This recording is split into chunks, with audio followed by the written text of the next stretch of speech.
no solo estaban descuidando de las cosas de Dios, sino que ellos cayeron en la iniquidad, es decir, en desobedecer a la ley de Dios. Empezaron a caminar fuera de la ley de Dios, que significa que se casaban y se daban en casamiento. Es decir, ellos tenían como principio, había dos líneas genealógicas. Una, los hijos de los hombres, que es la línea de Caín. Ellos, siempre Dios ha trabajado así, hermanos. Dios respeta las decisiones de los hombres, hasta cierto punto tiene misericordia. Jesús no menciona que Dios es bueno, pues hace salir el sol sobre malos y buenos, hace descender la lluvia sobre malos y buenos. Pero su comunión no está con todos, sino su comunión está con aquellos que buscan el rostro del Señor. Entonces, estas dos líneas, la línea de Caín, pues obviamente ellos no tenían acceso directo al Señor para salvación, sino los que tenían acceso directo para salvación era la línea de Set, que Caín mató a Abel y fue desterrado. Y cuando Set nació, y creció, obviamente, ellos empezaron a buscar el rostro del Señor, y a ellos fueron llamados los hijos de Dios. Es como hasta nuestros días. El principio es el mismo.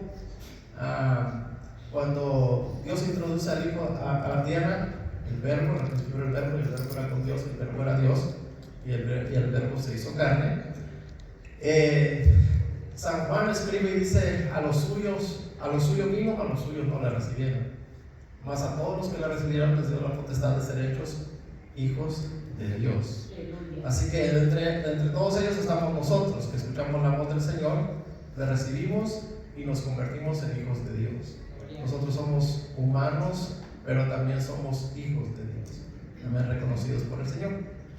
Pues a Noé, en la línea de Noé, pues la línea de Set y la línea de Caín no eran diferentes. Es decir, Caín vivía en sus delitos y pecados, pero Set, hasta Noé, la 10ª generación, ellos eran los que buscaban y servían al Señor. Solo que la 7ª generación, con Enoc, hubo un despertar tan glorioso de la relación de Dios con los hombres, de la generación de Set, o de la línea de Set, que dice la Escritura que caminó Enoc con Dios a tal grado que Dios se lo llevó.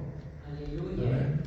Y la Escritura nos revela que a Enoc lo buscaron y no lo hallaron, porque él fue traspuesto a los cielos.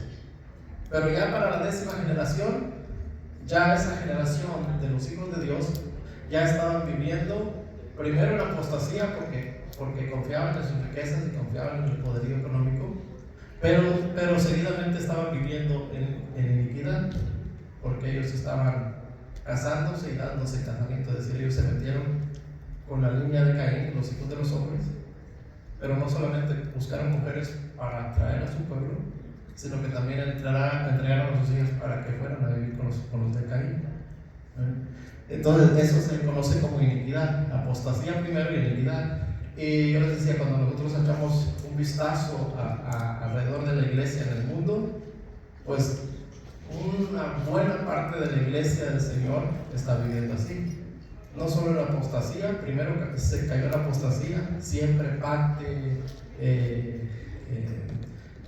el tren de la alegría, el texto de la bendición, palabra de bendición y todas estas cosas que alentaban al ego de los hijos de Dios para creer que solo créelo, confiésalo y ya lo tienes. Y eso no es lo que la Escritura nos enseña, sino la Escritura nos enseña a confiar en el Señor Jesucristo, en su voluntad, en su palabra. Entonces empezó la apostasía, pero mucho pueblo está viviendo en iniquidad.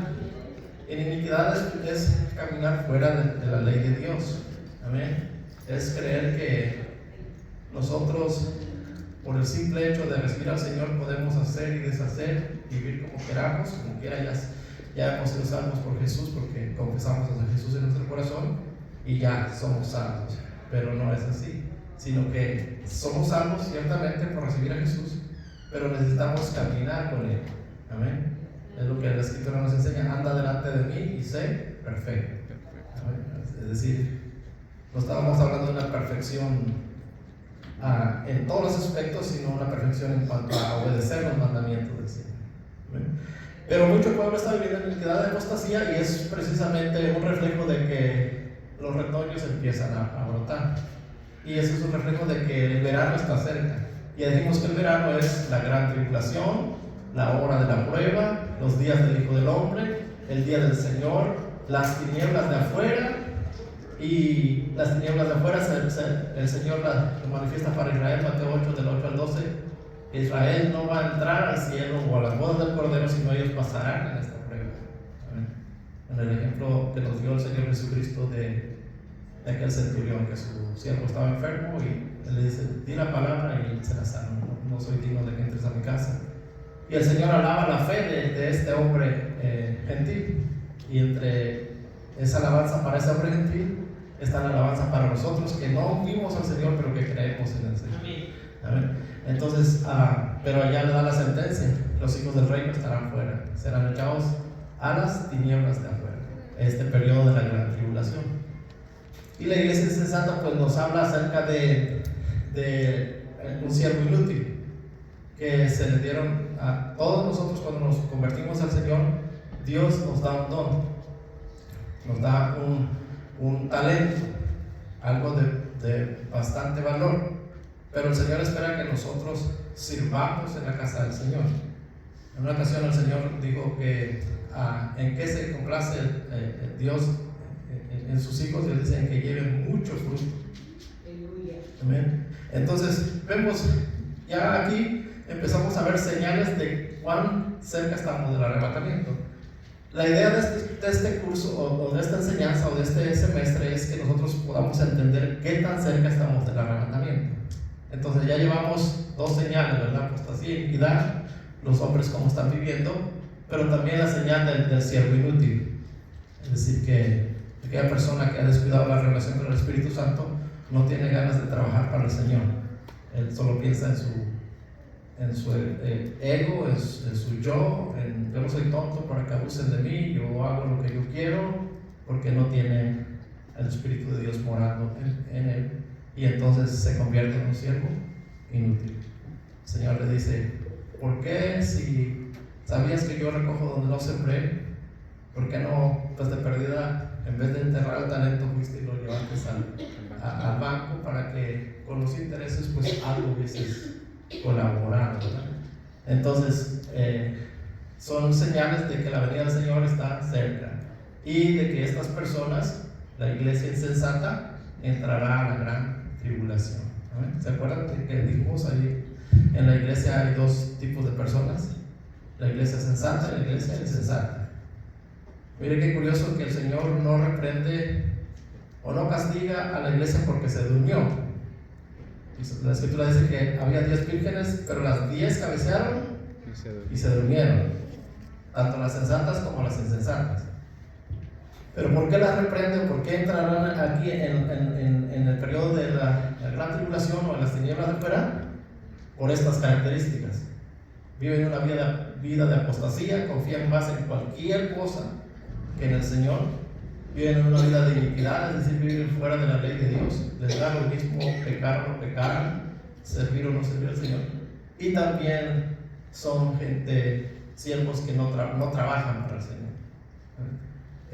Recibieron un talento, recibieron un don, y dijimos los dones van desde lo que son los dones ministeriales, amén, apóstoles, profetas, evangelistas. ¿Cuántos apóstoles escuchamos que hay? ¿Cuántos profetas escuchamos que hay en la iglesia de hoy? Verdaderos profetas, ¿no? Los falsos hay bastantes, pero verdaderos profetas, ¿cuántos hay? ¿Cuántos evangelistas? ¿Cuántos pastores? Si yo preguntara aquí, ¿quién quiere ser pastor?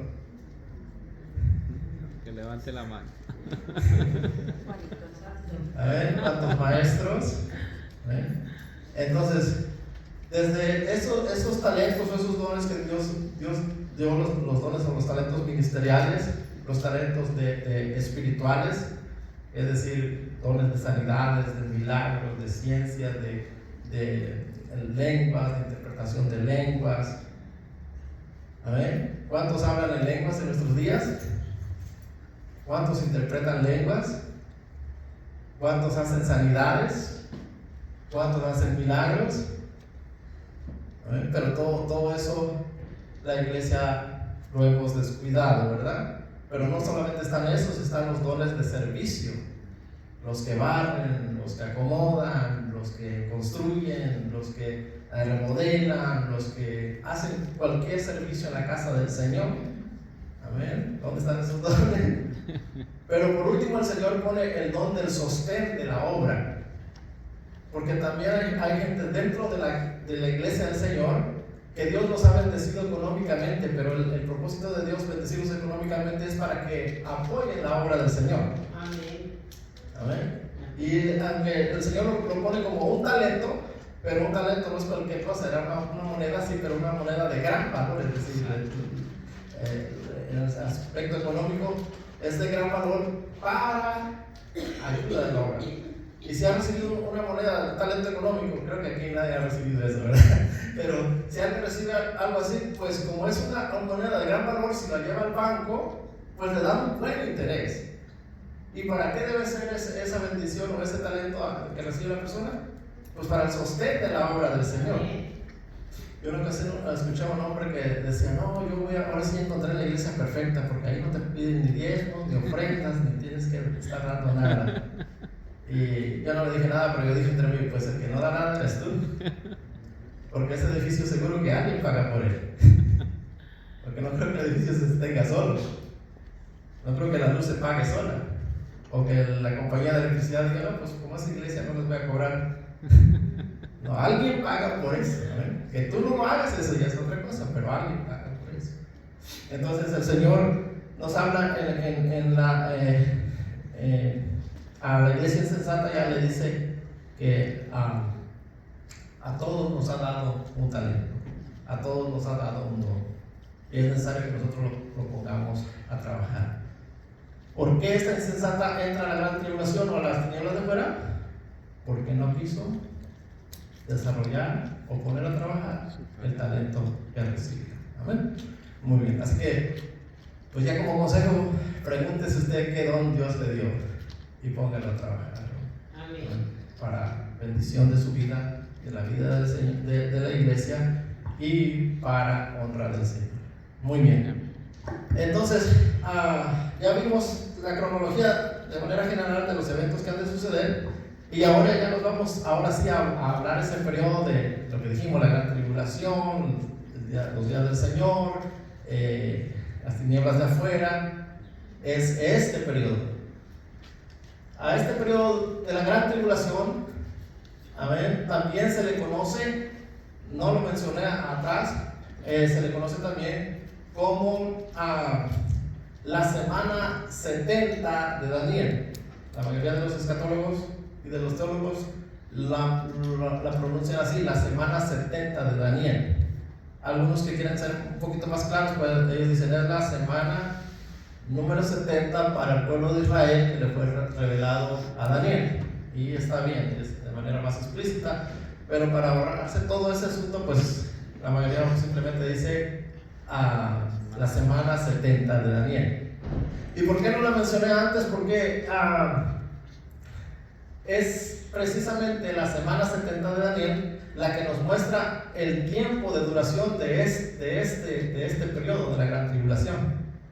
¿Se acuerdan que yo les dije que aquí convergen los tres pueblos, los tres relojes?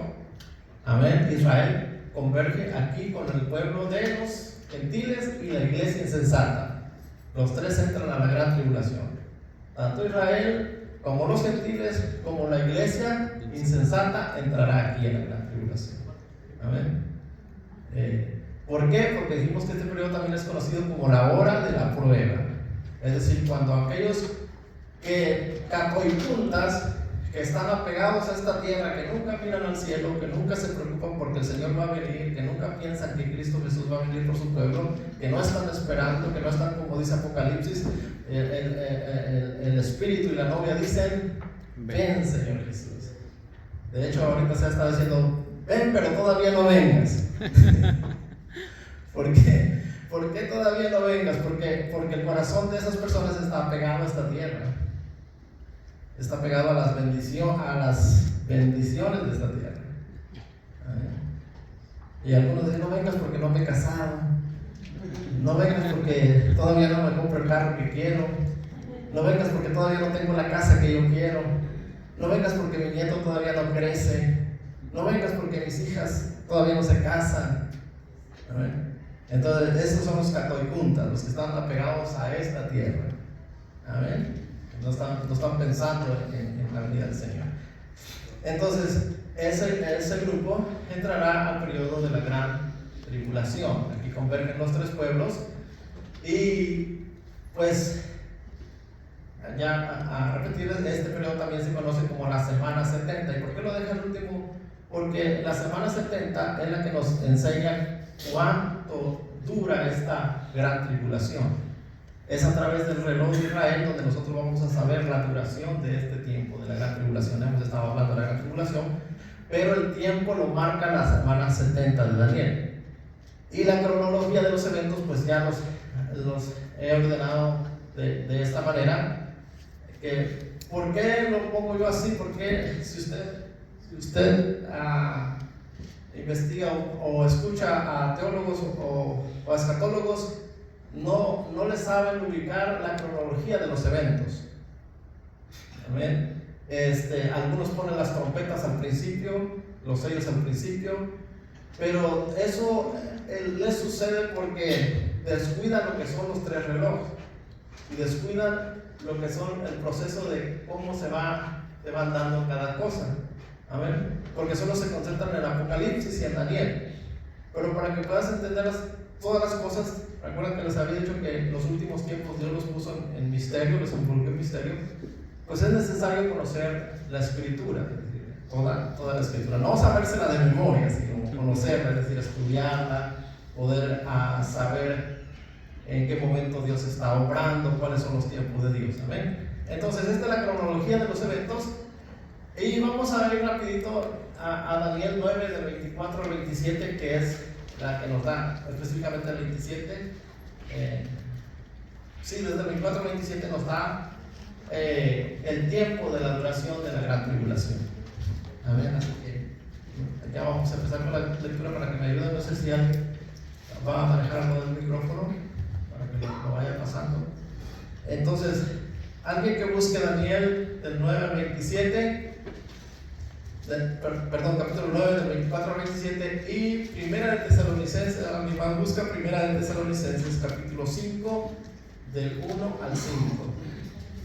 El que lo encuentre puede decir amén y el hermano Alfonso le va a llevar el micrófono.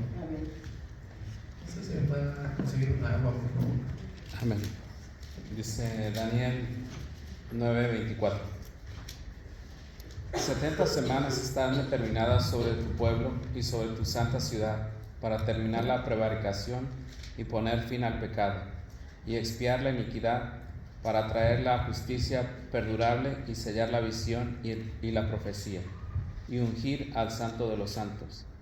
Sabe pues y entiende que desde la salida de la orden para restaurar y edificar a Jerusalén hasta el Mesías príncipe habrá 7 semanas y 62 semanas. En 62 semanas se volverá a edificar la plaza y el muro en tiempos angustiosos. Y después de las 62 semanas se quitará la vida al Mesías, mas no por sí. Y el pueblo de un príncipe que ha de venir destruirá la ciudad y el santuario, y su fin será con inundación hasta el fin de la guerra. Durarán las devastaciones. Y por otra semana confirmará el pacto con muchos. A la mitad de la semana hará cesar el sacrificio y la ofrenda. Después, con la muchedumbre de las abominaciones, vendrá el desolador, hasta que venga la consumación y lo que está determinado se derrame sobre el desolador. Amén. Muy bien. Gracias, Marito. Bien, entonces, no voy a entrar a profundidad a explicar cada parte de lo que son las 70 semanas de Daniel. Nos tomaría muchísimo tiempo, porque tendríamos que hablar de lo que es el periodo de la reconstrucción del templo, que son 7 semanas, 49 años duró la reconstrucción desde que sale la orden para reconstruir. Pero es la división que Dios le da a Daniel a través el ángel le revela al profeta Daniel. Y lo divide en 3 partes. Una es 7 semanas para la reconstrucción del templo, 62 semanas para hasta cuando se le quite la vida al Mesías. Amén. Entonces, 7 más 62. ¿Cuántas semanas serían? 69. 69 semanas, ¿verdad? Entonces, ¿y cuántas semanas le dio Dios a Daniel para su pueblo? 70. ¿Cuántas semanas faltarían? Una semana. Son semanas de años. Igual no vamos a comenzar para mostrarles en la escritura porque aseguramos que son semanas de años, pero si quiere que se lo aclaremos en otro tiempo, pues me pregunta y lo buscamos, le damos las citas. Solo quiero ya ir directo a lo que es la gran tribulación o la duración de esta semana. Semana de 7 años. Entonces, todas estas 70 semanas son de 7 años, 490 años. 7 por 7, 49, 490 años estaban determinados para el pueblo de Dios, en este caso para Israel, para el pueblo de Daniel, perdón, en este caso para Israel. Amén. Y le dice para qué. Pero una de las cosas, o la primera cosa que le menciona es para quitar la prevaricación. Y la palabra prevaricar significa ir en contra de la voluntad de alguien. Amén. Entonces, si son 70 semanas y ya se cumplieron 69, ¿no será que ya se cumplieron las 70? Pues no se han cumplido las 70 semanas. ¿Por qué? Porque ahí a Daniel se le revela que en la última semana se va a levantar alguien que es llamado el desolador. Va a profanar el templo. Amén. Y a la mitad va a hacer un pacto al inicio de esa semana. Cuando estemos hablando del reloj de Israel lo vamos a ver con mayor claridad. Pero va a hacer un pacto en esta última semana. Y a la mitad de la semana va a cortar el pacto entre el pueblo de Israel, por supuesto, porque va a quitar los sacrificios en el altar, el templo se va a reconstruir. Y a la mitad de la semana va a romper ese pacto y se va a sentar en el templo. Es lo que dice el Tesalonicenses, que se sienta en el templo, como Dios, haciéndose pasar por Dios. ¿Amén? Entonces, pues si ya pasaron 69 semanas hasta la muerte del Señor Jesucristo, pues una semana, 7 años ya debieron haber pasado. Pero ¿por qué no pasó la última semana? Bueno, no pasó la última semana porque cada vez que Israel prevarica contra Dios, el tiempo de la promesa para Israel se alarga. ¿Amén? Y dijimos siempre, no hay tiempo para explicar todo en profundidad, pero dijimos que siempre que Israel prevarica contra Dios, el tiempo de su promesa se alarga. En el caso del llamamiento de Abraham para entrar a la tierra de Canaán, Dios igual había diseñado un plan desde su llamado hasta entrar a Canaán, deberían de pasar 490 años. Pero se atrasó la promesa de llegar a meterlos ahí a los 490 años por el problema de Ismael. Porque Abraham prevaricó en contra de Dios. Es decir, estuvo en contra de la voluntad de Dios. ¿Cuál era la voluntad de Dios para con el hijo de Abraham? A ver, ¿alguien se acuerda? Dios le prometió un hijo a Abraham, ¿verdad? Pero ¿cuál era la promesa? Que le iba a dar un hijo de Sara, su esposa. ¿Y qué fue lo que hizo Abraham? Se metió con Agar. Tuvo un hijo con Agar. ¿Por culpa de quién? Ay, Sarita. De los consejos. Es que al prevaricar él, entonces el tiempo de la promesa se extendió. Pues ese mismo concepto o esa misma regla, por llamarlo así, la ha manejado Dios a través de los tiempos. Vemos el tiempo de los jueces y otras cosas, que igual, periodos de 490 años, la idea de bendecir a Israel y se alarga. ¿Por qué? Porque Israel prevarica contra Dios o va en contra de la voluntad de Dios. Ahora, desde que Jesucristo murió en la cruz del Calvario hasta nuestros días, ¿cuántos años han pasado? Ya 2000. Podemos decir que casi 2000 años, ¿verdad? El Señor murió a los 23 años. Bueno, ya prácticamente 2000 años, ¿verdad? Ya rebasamos, estamos en los Amén. Entonces, ¿por qué no se dio la semana 70 seguido de la muerte de Jesucristo? Por el problema de que Israel prevaricó. Pero prevaricó tremendamente. Porque ¿sabe cuál es la prevaricación de Israel? A lo suyo vino y los suyos no le recibieron. Sí le conocieron, pero no le recibieron. Amén. No la aceptaron. Y hasta el día de hoy no la aceptaron, tristemente. Empieza un movimiento cristiano por ahí en Israel, empieza a dar sus primeros frutos, pero eso es para preparar a los 144,000 que han de predicar. Pero como pueblo natural de Israel no acepta a Jesús como su ungido, como su Salvador. Pues esa prevaricación no solamente se levantó en contra de ir a la voluntad de Dios de no recibir a Jesús como su Salvador, pero se echó una maldición terrible y lo que ellos dijeron es: queremos a Barrabás. Y Pilato les preguntó: ¿qué hago con Jesús? Crucifícale, crucifícale, crucifícale. Y Pilato le dice: pero es que yo no encuentro ninguna culpa en Jesús. No, tú mátale y que la sangre de él caiga sobre nosotros y sobre nuestros hijos. Tremenda prevaricación, ¿verdad? Y eso trajo como consecuencia estos 2000 años de que Israel lo derriban hasta abajo, lo llevan a las naciones, se burlan de ellos, los pisotean hasta más no poder. Lo más terrible que le ha sucedido al pueblo de Israel, aparte del 7 de octubre de ahora, lo que hizo Hitler con ellos, ¿amén? Los llevó a los campos de concentración, testimonio de que con su piel se hacían velas, ¿amén? Jabones. Con su grasa, jabones, es decir, que fueron masacrados y lastimados terriblemente por causa de la prevaricación y de la maldición que ellos mismos pidieron sobre sus vidas. Así que esa promesa de redimirlos se ha alargado ya por 2000 años. Y si ellos no tuvieran la promesa de los padres, hubiesen sido aniquilados. El profeta dice: como Sodoma y Gomorra hubiésemos sido. Pero como Dios hizo una promesa a sus padres, pues ellos son preservados para vivir en la vida natural. Pero están alejados de la salvación. Miren qué curioso, ¿verdad?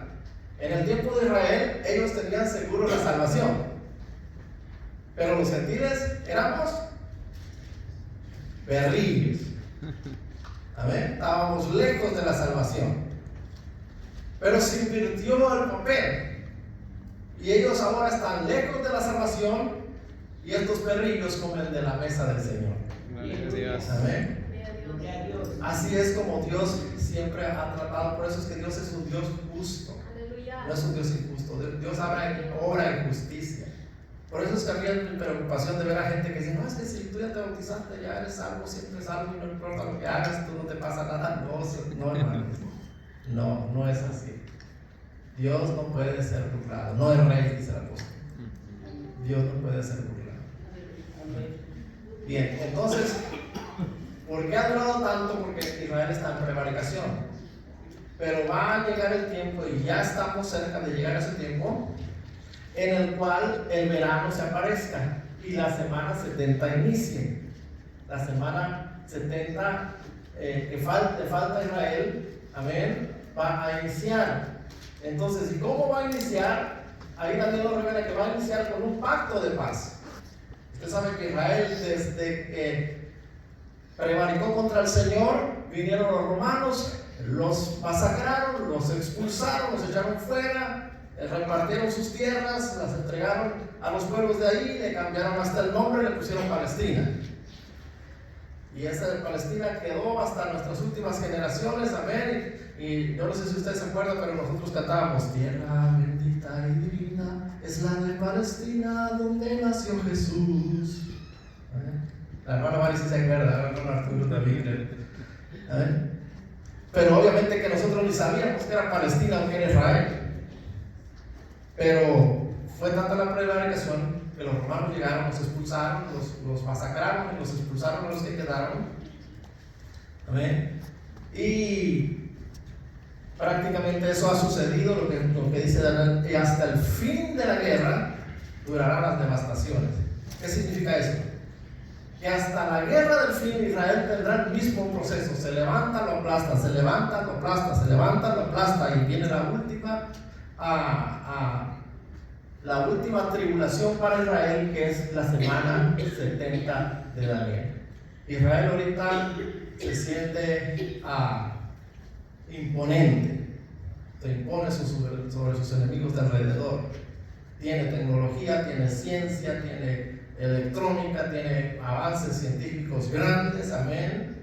Y algunos le ponen más cosas que en realidad Israel no tiene, pero tienen un ego muy, muy levantado ahora. Pero a mí me da mucha tristeza porque la mayoría de los evangélicos lo exaltan, pero no le dicen: ten cuidado de dónde viene esa bendición. Acuérdate quién te hizo la bendición que tú tienes. ¿Amén? Y ponen antes que el Creador, ponen a la criatura.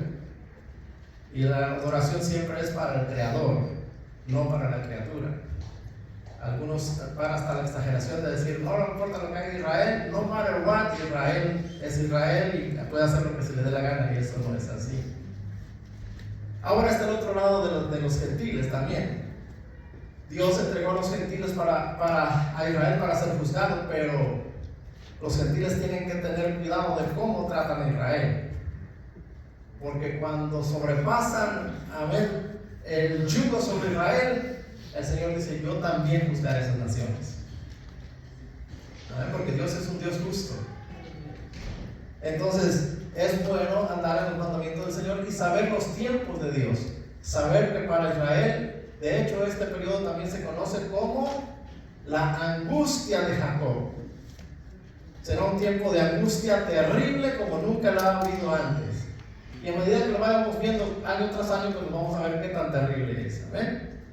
Esta fue la gran tribulación, esta es la semana 70, y vamos a ver qué dice Tesalonicenses primera, capítulo 5, del 1 al 5, por favor, si alguien lo tiene. Pero acerca de los tiempos y de las ocasiones no tenéis necesidad, hermanos, de que yo os escriba, porque vosotros sabéis perfectamente que el día del Señor vendrá así como ladrón en la noche. Que cuando digan paz y seguridad, entonces vendrá sobre ellos destrucción repentina, como los dolores a la mujer encinta, y no escaparán.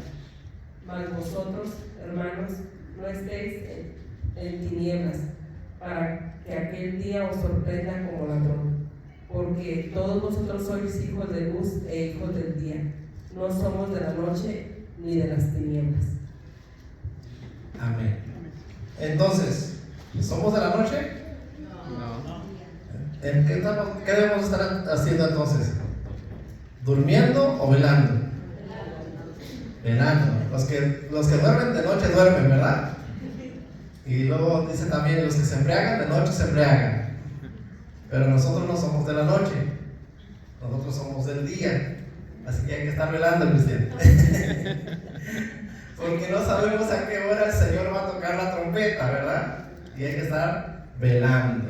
Entonces, y si notan, otra vez nos centra al principio de la semana 70 y dice: cuando digan paz y seguridad. ¿Amén? Y es lo que dice el profeta Daniel también en el verso 27, que en la última semana también este personaje hará un pacto de paz por 7 años. Yo no sé si el pacto que firme diga exactamente 7 años, o simplemente el profeta está siguiendo la promesa de Dios para Israel, que es una semana.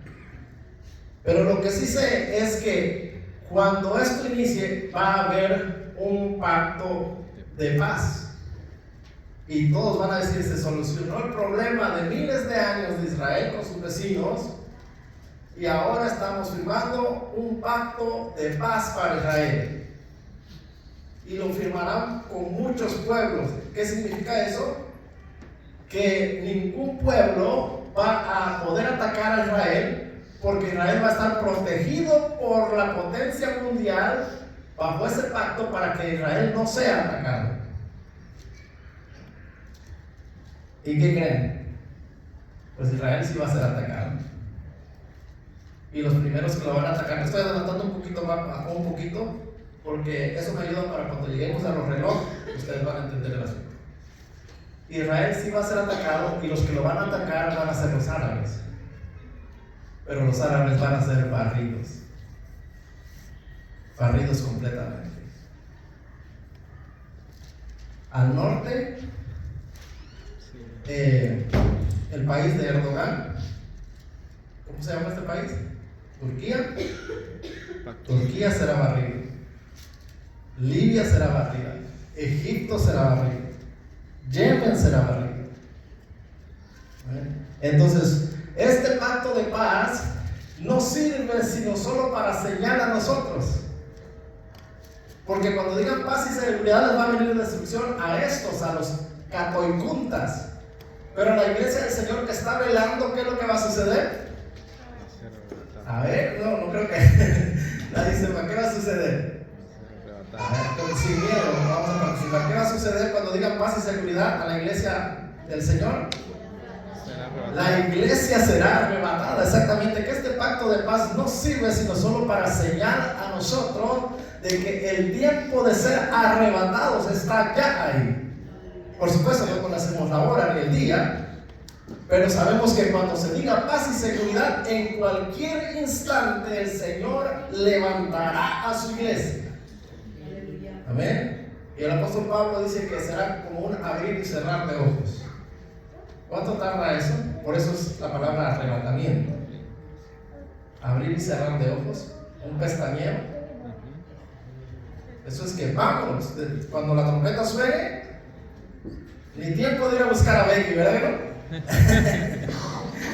Al menos que ya vaya en el camino y diga, espérame, Señor, espérame, déjame voltear a buscarla. No. Entonces, esa es la semana 70, inicia con un pacto de paz.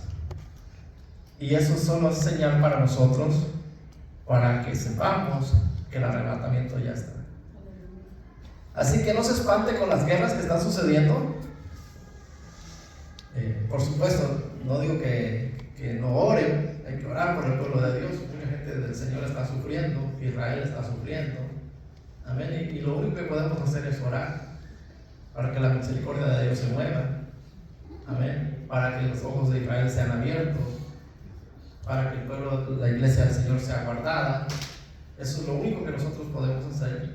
Amén. Pero cuando eso cese y cuando haya el pacto de paz, entonces la iglesia será arrebatada. Amén. Y cuando la iglesia sea arrebatada, entonces empieza el verano. Aquí esta distinción o este nombre que se le da al verano no es pachanga y vacaciones y qué padre el verano, ¿verdad? No, es el otro lado del verano, lo caluroso del verano, lo fuerte del verano. 40, 50 grados de calor. ¿A quién le gusta esa temperatura? Nadie, ¿verdad? Exactamente. Entonces la iglesia es arrebatada y el verano ya se va a imponer. ¿Qué es lo que va a acontecer? Apocalipsis capítulo 6 nos da la cronología de los eventos, pero antes de entrar ahí yo quiero respaldar este tiempo, porque mire, este tiempo se divide así. Se divide los primeros 6, de manera general, los primeros 6 años se divide como juicios de Dios y se conoce como endechas y lamentaciones. ¿Por qué endechas primero? Porque primero va a entrar con guerras, y usted sabe que en las guerras es donde destacan los militares. Amén. Donde los militares, los ejércitos se pelean, y hay generales que son condecorados por cómo logran conquistar batallas, pero también hay generales que mueren en la guerra. Y una endecha es algo, es como una poesía para alguien amado que murió, o para alguien reconocido que murió. Una de las endechas que conocemos en la Escritura es la que escribió David, el rey David, para con Saúl y para con su hijo. ¿Ven cómo han muerto los valientes? Están echando a Saúl y a su hijo. ¿Cómo han muerto los valientes? Pues se dice que Saúl y Jonatán eran diestros para la guerra. Amén. Y ahí David dice que el arco de Jonatán nunca volvía vacío. Es decir, que él cuando tensaba el arco era flechazo seguro. ¿Amén? Eso es una endecha. Endechar significa crear una profecía para alguien dentro del ejército que murió con honra y que era valiente. Pues la tribulación empieza precisamente con las guerras y empieza con endechas, triunfos de generales, de capitanes, de pueblos, de guerras. Y se murió el general fulano, un rango alto en el ejército de los Estados Unidos. Cómo cayó este valiente que conquistaba naciones, que venció pueblos. Pero ya está la guerra. Y seguidamente entonces de la guerra, entonces en el segundo año, ya en el tercer año, entonces ya vienen las hambrunas y vienen las pestilencias. Y ahí ya la gente se espanta más. Ahí ya no hay endechas, ahí ya no hay nadie a quien honrar. Ahí lo que viene son los lamentos.